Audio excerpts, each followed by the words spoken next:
Hi everyone, Brian Valerio, Vice President in the Proxy Solicitation Group here at Alliance Advisors, and I'm here today to talk to you about coronavirus, the growing spread of coronavirus, and how we think it will likely impact shareholder meetings for the 2020 proxy season. As you all know, concerns about the spread of the coronavirus, or COVID-19, are increasing from coast to coast, and we think that there will likely be a shift towards more companies holding virtual shareholder meetings when they have traditionally in the past held in-person shareholders meetings. Now, some of the reasons why companies have stayed away from holding virtual meetings is that some of the advisory firms and institutional investors have traditionally viewed virtual shareholder meetings through a negative lens. But we believe that this view will likely change and they will likely adjust their perspective in light of this growing threat.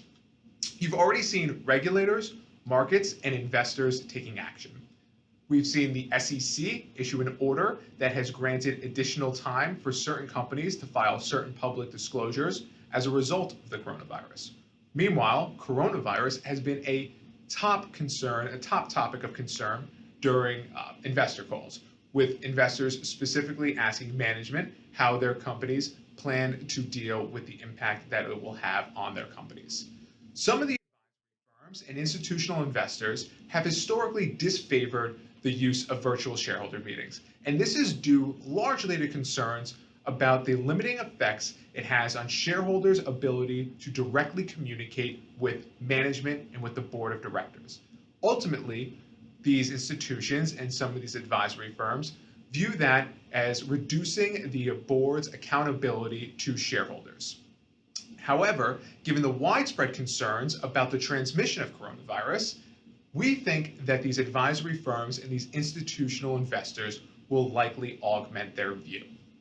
We think that they're going to conduct essentially a cost-benefit analysis, weighing on the one hand the increased public threat of having large gatherings of people in close proximity against the need to have direct in-person communication from shareholders to the management and board of directors. Now, we think if companies take appropriate measures, put appropriate measures in place to ensure that they are not disenfranchising their shareholders through virtual meetings, that institutional investors and advisory firms will no longer take such a negative view of them, particularly in light of this very real and very prominent public health concern. We think that this is particularly true if companies put in a public filing, either through the DEF 14A or the 8K, that they are specifically holding a virtual shareholder meeting due to concerns about the increased spread of the coronavirus. So if you have any questions or want to learn more about this topic, please reach out. We'd love to hear from you.